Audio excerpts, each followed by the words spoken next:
Madam President. This Commission proposal, on which I am the Parliament's rapporteur, is the fourth element of the Visa Information System package, coming after the VIS regulation, the VIS access decision and the measure on use of the VIS under the Schengen Borders Code. In modifying the existing common consular instructions, it provides firstly for the obligation to give biometrics, which will be stored in the VIS, and the standards for doing so, but secondly, it includes provisions on the organisation of receiving visa applications. A complete revision of the visa rules is foreseen with the Visa Code, on which my ALDE colleague Henrik Lax is rapporteur. So once adopted, this piece of legislation, which we are now discussing, will become an integral part of the Visa Code. The underlying rationale for separating the proposals was that the Commission expected the adoption of the Visa Code to take longer than the present proposal, and they did not want the adoption of the Visa Code to hold up the launch of the VIS.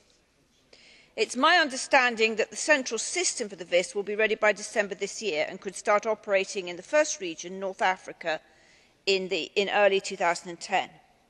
Now, I have been negotiating with Council for quite a long time. The Civil Liberties Committee adopted my report in November 2007. Unfortunately, we could not get a first reading agreement, so in July 2008 I asked Parliament to endorse my report, but during the French presidency we were able to make sufficient progress for me to be able to recommend adopting this compromise in second reading. We had four outstanding issues: the age limit for fingerprinting, encouraging Member States to cooperate while permitting contracts with external service providers as a last resort, data protection and security, and a service fee for external providers. On fingerprinting, the Commission proposed to start fingerprinting children at 6 years old. In fact, fingerprints of young children are subject to rapid change, and I have not been persuaded that enough is yet known about the reliability in later years of prints taken so young.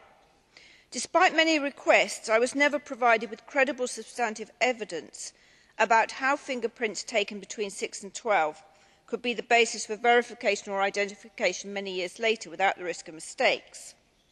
The Council's reaction at one stage was to propose fingerprinting young children every 2 years instead of 5 years, as is the case with adults, but this would be hugely inconvenient for families. So I insisted on a prudent and practical approach, taking a higher minimum age of 12, and the Council did agree to exempt children under 12 with a review of this age limit after 3 years following a detailed study under the responsibility of the Commission. I now turn to the issue of encouraging Member State cooperation while permitting external providers. I don't have any problems with the general concept of outsourcing, but there must be secure conditions to ensure the integrity of the visa issuing process, that outsourcing is only a last resort, and that data protection and security are guaranteed. We therefore succeeded in writing into the text a hierarchy whereby cooperation by means of limited representation, co-location or common application centres is the first choice, and only where those solutions are not appropriate to cope with a high number of applicants or secure a good geographical coverage does outsourcing come into play. And the compromise makes clear that Member States remain responsible for compliance with data protection rules and for any breaches according to national law. An important element is that in third states that prohibit encryption, we have special rules. Electronic transfer of data between consulates or between an external service provider and the Member State will be banned, and Member States have to ensure that the electronic data is transferred physically in fully encrypted form on a CD, which has special conditions attached to it. Just lastly, if I may, President, on the visa fee, we have successfully insisted that the condition for imposing a service fee for the external provider on top of the visa fee is that visa applicants should always have the possibility of direct access to the consular offices. I think that is very important.